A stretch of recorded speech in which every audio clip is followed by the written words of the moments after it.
everyone. This is update for June 18, 2024. End of the day 846 of the war. End of the date update. Also catch up for June 17 and 16.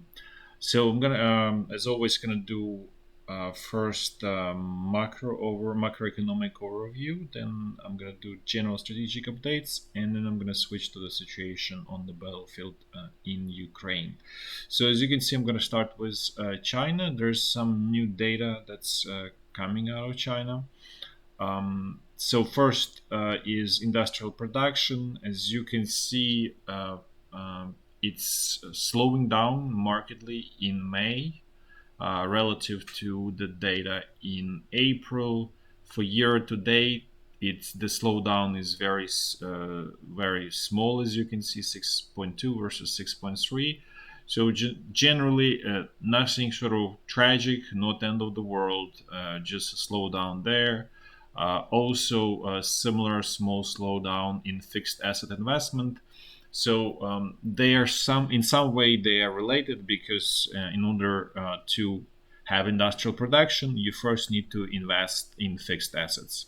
So they basically this investment in fixed assets is your future industrial production capacity. And so as you can see, both production and fixed asset investments they going down, but it looks more like ebb and flow at this point. Doesn't look anything tremendously critical.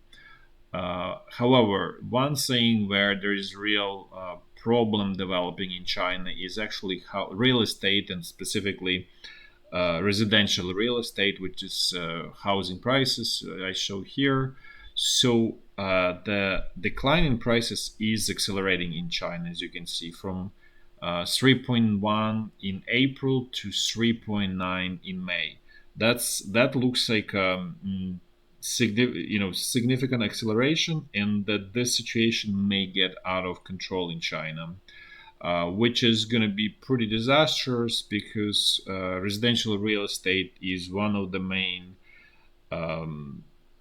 tools for savings in China, personal individual savings. This obviously leaves China consumer unable to support Chinese economy. So basically, what's going to happen in China is that it's gonna revive and put in overdrive its export-oriented economy, because that's the only way for China to survive. And to be fair, the only productive way of growing economy. This is going to meet strong resistance from Europe and the US, by the way. So as you all aware, European Union slapped China with tariffs on EV cars. Similar situation is happening in the US. So basically, there is a clear message coming from the West that we don't really need your cheap goods, which in turn is going to be inflationary in the West. So again, this is, I guess we can call it destruction of the global economy as we knew it. Whatever was built since, let's say, mid early 90s, all of that is effectively falling apart, and it's largely going to be inflationary in the West, probably deflationary in China. And the end result is going to be that everybody's going to be worse off, and I would say significantly worse off. Nobody's gonna. This is basically a lose-lose situation. There's not going to be any winners out of this. At the same time, now looking at the unemployment in China, it remains more or less stable. Again, a very big problem brewing in the residential real estate that potentially can trigger cascading effect in the financial system and banking system and bank bankruptcies. At the same time, it's probably going to be contained because Chinese government will simply um, generate money or generate credits for those banks or reserves, so they nominally will remain not bankrupt, but from practical perspective, they will not be able to do much lending. So it might be that the government will, take overtake more lending, more share of general lending, which is already significant there, anyways. Now let's switch to the U.S. There's some data from the U.S. Actually, this is the first time when I want to mention that there is some a manufacturing or industrial revival in the U.S. As you can see, there is very clear jump in both industrial and manufacturing production, specifically in May. And that's why I'm showing months on months. So it's jump relative to April. It's, as I said, it's pretty significant jump. This is also supported by the increase in capacity utilization to 78.7. This number seven, just to give you perspective, this high 70s is kind of like in the middle of the range. When the economy is really in overdrive and high capacity utilization, that usually would be like 85 and above. And 90, it's I would say it's in the red zone in terms of like I would say overutilization. So roughly 85 is pretty high, and as you can see, it's kind of in the middle. During, let's say, crisis in 2007, 8, 9, it would go down as low as like low 60s. So it could be 65, 63, somewhere in that ballpark. So as you can see, it's kind of like in the middle. It's not not too bad, not too great. Uh, However, I want to give you interesting perspectives that most of this uh, uh, jump in manufacturing is essentially catch up uh, relative to basically catch up relative to declines that's been happening in the U.S. manufacturing since 2017. So if you compare uh, current level of manufacturing to manufacturing in 2017, is actually lower. It's 99.8%. So if you take level of manufacturing in 2017 as 100%, the manufacturing these days is actually lower than it used to be in 2017 by 0.2%, as you can see, because it's 99.8. So so there are signs, as I said, there are signs of revival of industrial production in the U.S. However, it's still below levels of 2017. And the leading part, and if we look at this, industrial production has manufacturing, which is actual true manufacturing, then it has mining, and then utility production. So most of the growth in the US in this industrial production was actually not in manufacturing. Manufacturing, as you can see, was stagnant because it's still below 2017 level. Most of it is actually, it was in mining, which really means is crude oil production. So that's really where the growth in industrial production in the U.S. was. So it's kind of like, looks kind of like counterintuitive, because you would think industrial production, and reality is it's most of it is crude oil production. That's where the growth is coming from in the U.S. Now let's move to Europe. Things in Europe are, I would say, uh, continuing in the direction that sort of unexpected direction resulting from destruction of the conventional energy production. So as you can see, the uh, CPI in Europe for entire European Union, core, and then just general, that includes everything. It both of them went up, right? So you can see it from 2.7 to 2.9, 2.4 to 0.6. So it does look that inflation a little bit going up back. This probably will be helped also by the reduction in interest rates by European Central Bank that I mentioned. I think they did it about uh, 2 weeks ago, 1 week ago. But essentially, that's again, this proves that that decision was not driven by the main sort of mandate that central bank has, which is controlling inflation and controlling it under 2%. But it's largely driven concerns over the health of the banking system because high interest rates threatening um, the health of the banks and essentially can lead um, to bankruptcies and obviously cascading effect of collapsing financial system. So that decision probably was mostly driven by that. The only exception is actually Italy, where inflation is essentially pretty low, as you can see, 0.8%, relatively speaking, I would say, relative to, let's say, France. And then also wages in European Union went up by 5.3%. So that's acceleration in the growth of wages from 3.2 to 5.3.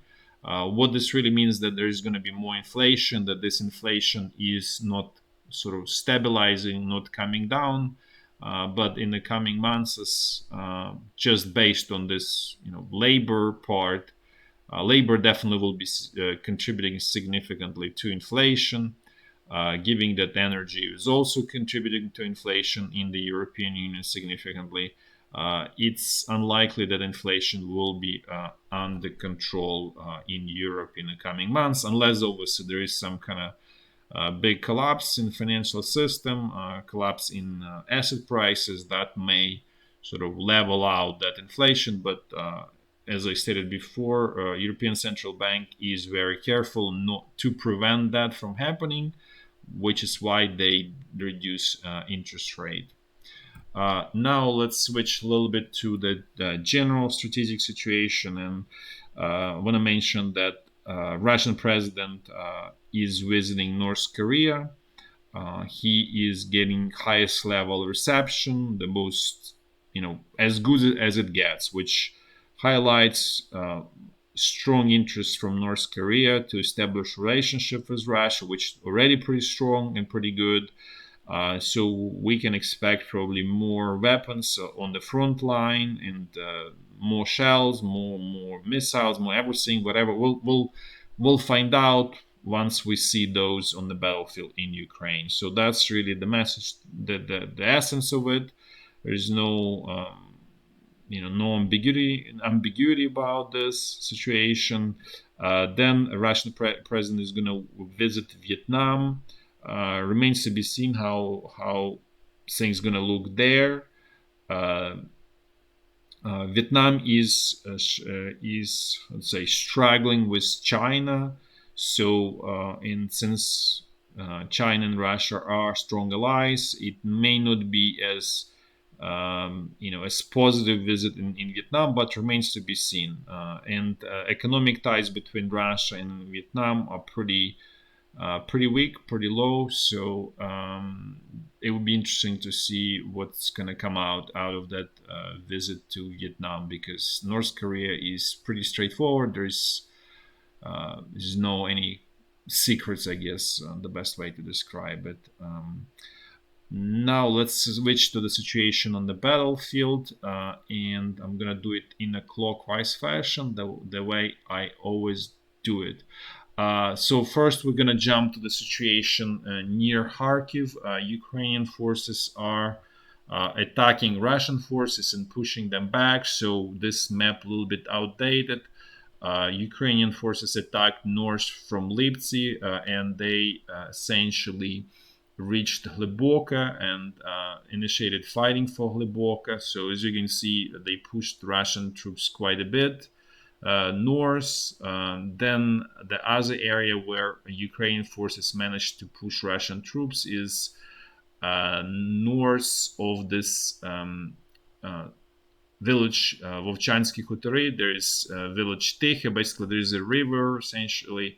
South of it is Vovchansky Khutory, north of it is Tikhe. So Ukrainian forces managed to liberate Tikhe, push Russian troops closer to the border.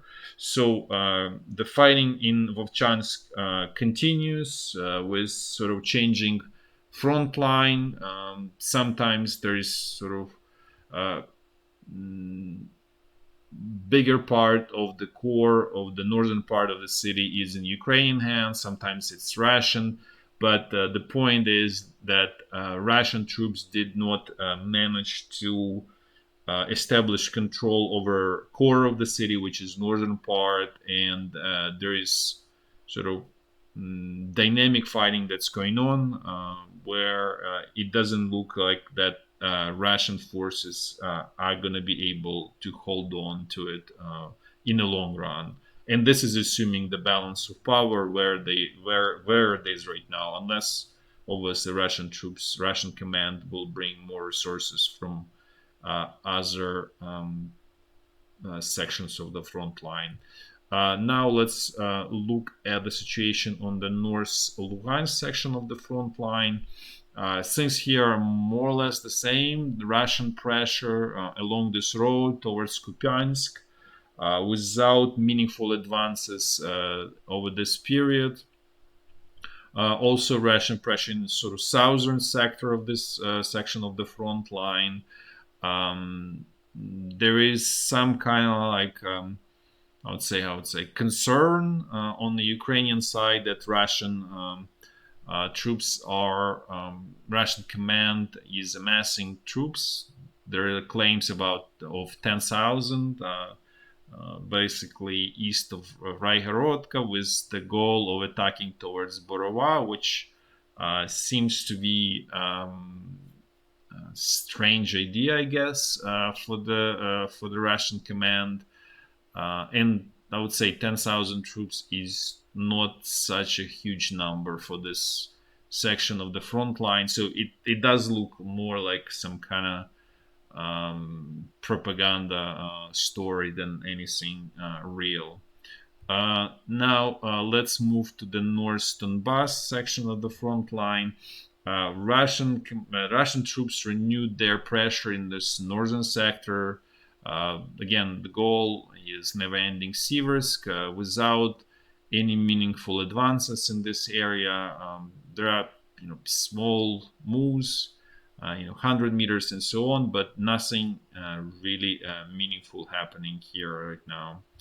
Now let's move to area west of Bakhmut. Situation here is, I would say, the best way to describe it is Russian troops are stuck because because Russian command is attacking in the most unintelligent way possible, which is frontal attack against Chasiv Yar, which leads to a lot of problems, losses, and simply they cannot move forward in meaningful way.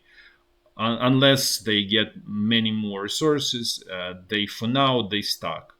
And again, this is because the instead of building these pincers, that the Russian command is basically frontally attacking those sort of eastern part of Chasiv Yar. Essentially, it's not even Chasiv Yar. It's sort of like, I don't even know how to best describe it. It's kind of like a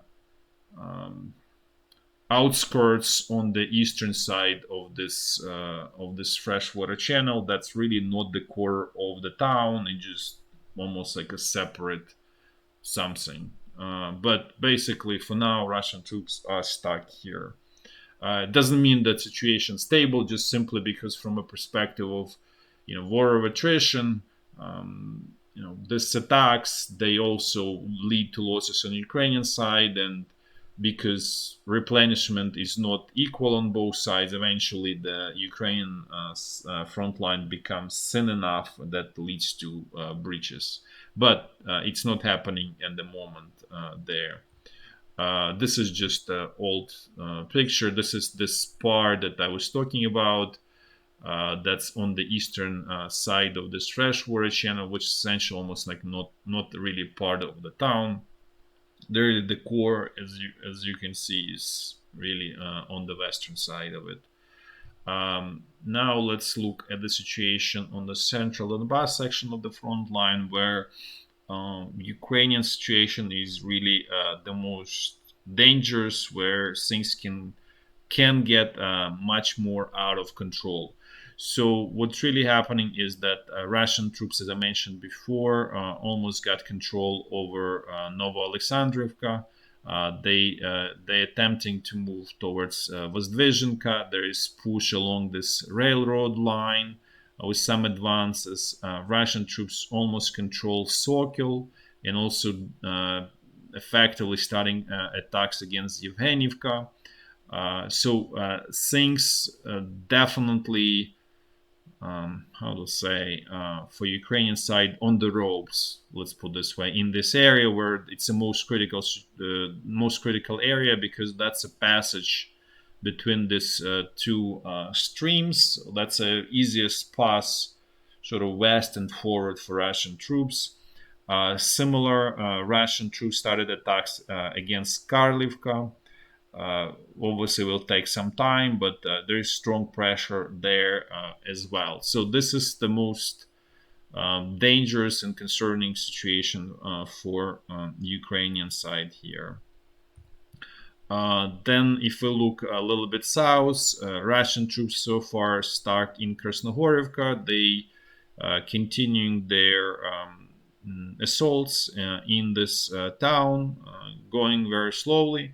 So almost, I would say, bogged down at this point. Not much is happening south. There is really essentially no pressure in this area west of Novomykhailivka. Now let's move. Let's look at the situation along the Zaporizhzhia front line. On Zaporizhzhia front line, things remain more or less the same. Very extremely weak pressure around this Staromayorsky Urozhaine. Russian troops are slowly moving up north. Nothing major from that perspective in terms of like no major advances. It's let's say it's relatively light pressure, let's put this way. Also very light pressure in the Robotyne area. It does appear that the Russian command pulled available resources, whatever they have, reserves locally from Zaporizhzhia front line to that area that I discussed west of Avdiivka, in this Cheretino area, and this is where probably most of the resources and reserves, everything basically being thrown in that area by Russian command. Now let's look at the situation along Dnipro River. Things here basically stable, the same.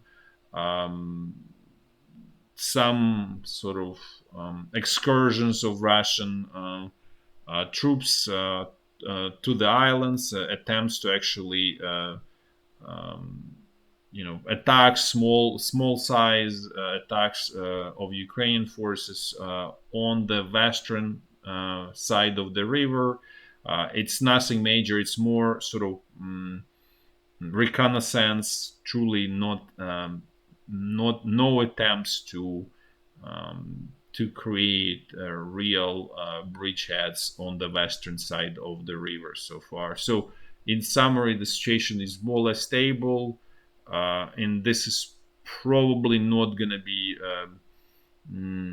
active front line from both Russian and Ukrainian perspective. As I stated, it does seem that Russian command pulled everything they can from other section of the front line to the area west of Avdiivka, and Ukrainian side is doing sort of something similar, except more resources also thrown to the area northeast of Kharkiv in attempt to push Russian troops completely back across the border. That's it for today. Thanks for watching. Until next time. Bye bye.